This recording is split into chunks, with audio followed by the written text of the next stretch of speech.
അന്താരാഷ്ട്ര രാഷ്ട്രീയം ഒരു ചെസ് ബോർഡ് പോലെയാണ്. ഓരോ നീക്കത്തിനും വ്യക്തമായ ലക്ഷ്യങ്ങളുണ്ട്. ഇപ്പോൾ ഇന്ത്യൻ വിദേശകാര്യമന്ത്രിയായ എസ് ജയശങ്കർ നയിക്കുന്ന ചില നീക്കങ്ങളാണ് അന്താരാഷ്ട്ര ശ്രദ്ധ നേടുന്നത്. അമേരിക്കയുമായുള്ള ബന്ധത്തിൽ നിലനിൽക്കുന്ന ആശങ്കകൾക്കിടയിൽ ഇന്ത്യ തന്റെ പരമ്പരാഗത സഖ്യകക്ഷികളായ റഷ്യ, ചൈന എന്നിവരുമായി ബന്ധം ശക്തിപ്പെടുത്തുന്നതിനുള്ള ശ്രമങ്ങളിലാണ്.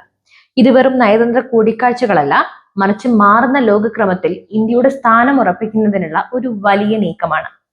ഓഗസ്റ്റ് 21-ന് ജയശങ്കർ റഷ്യ സന്ദർശിക്കുന്നു. ഇത് സാധാരണ ഉഭയകക്ഷി ചർച്ചകൾക്കെല്ലാം അപ്പുറം നിരവധി പ്രാധാന്യമുള്ള കാര്യങ്ങളാണ് ഉൾക്കൊള്ളുന്നത്. തന്ത്രപരമായ സ്വയംഭരണം. അമേരിക്കയുടെ ഉപരോധ ഭീഷണികളെ വകവയ്ക്കാതെ ഇന്ത്യ റഷ്യയുമായുള്ള ബന്ധം തുടരുന്നു. ഇത് ഇന്ത്യയുടെ തന്ത്രപരമായ സ്വയംഭരണത്തിന്റെ വ്യക്തമായ പ്രഖ്യാപനമാണ്. പുടിന്റെ സന്ദർശനം. ഈ വർഷം അവസാനം വ്ലാദിമിർ പുടിന്റെ ഇന്ത്യ സന്ദർശനത്തിന് മുന്നോടിയായുള്ള ഒരുക്കങ്ങൾ ഈ കൂടിക്കാഴ്ചയിൽ ചർച്ച ചെയ്യപ്പെടും. പ്രതിരോധം, ഊർജം, വ്യാപാരം തുടങ്ങിയ മേഖലകളിലെ നിർണായക കരാറുകൾക്ക് ഇത് വഴിയൊരുക്കും. പ്രതിരോധ സഹകരണം.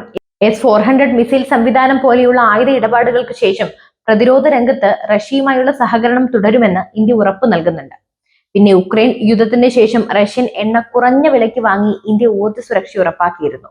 ഈ ബന്ധം കൂടുതൽ ശക്തിപ്പെടുത്താനും റൂബിൾ പണമിടപാട് സംവിധാനം കാര്യക്ഷമമാക്കാനും ചർച്ചകൾ നടക്കും. ദേശീയ സുരക്ഷാ ഉപദേഷ്ടാവ് അജിത് ഡോവലിന്റെ റഷ്യൻ സന്ദർശനത്തിന് പിന്നാലെയാണ് ജയശങ്കറിന്റെ ഈ യാത്ര എന്നതും ശ്രദ്ധേയമായിട്ടുള്ള ഒരു കാര്യമാണ്. റഷ്യൻ സന്ദർശനത്തിന് മുമ്പായി ചൈനീസ് വിദേശകാര്യമന്ത്രി വാങ് യി ഇന്ത്യയിൽ എത്തുമെന്ന സൂചനകളുമുണ്ട്. അതിർത്തിയിൽ സംഘർഷങ്ങൾ നിലനിൽക്കുമ്പോഴും ഇന്ത്യ ഈ കൂടിക്കാഴ്ചയ്ക്ക് തയ്യാറാവുന്നത് ഇന്ത്യൻ നയതന്ത്രത്തിന്റെ സങ്കീർണത വെളിവാക്കുന്നു. അതിർത്തി തർക്കങ്ങൾ ഒരു യുദ്ധത്തിലേക്ക് നീങ്ങാതെ നിയന്ത്രിച്ചു നിർത്തുന്നതിന് ഉന്നത തലത്തിലുള്ള ആശയവിനിമയം അനിവാര്യമാണ്. വാങ് യിയുടെ സന്ദർശനം ഈ ലക്ഷ്യം വെച്ചുള്ളതാണ്.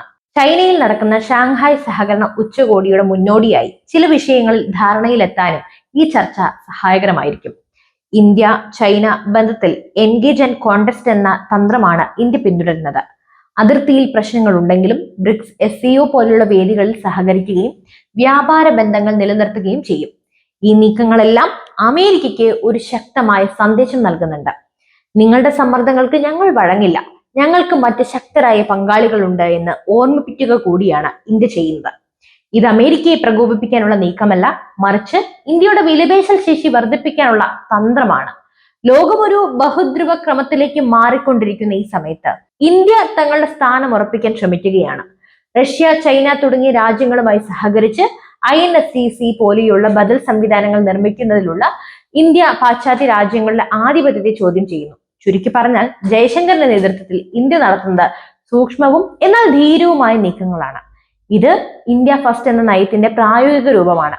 ലോകത്ത് ഒരു മുൻനിര ശക്തിയായി വളരാനുള്ള ഇന്ത്യയുടെ ശ്രമങ്ങളുടെ പ്രതിഫലനമാണിത്.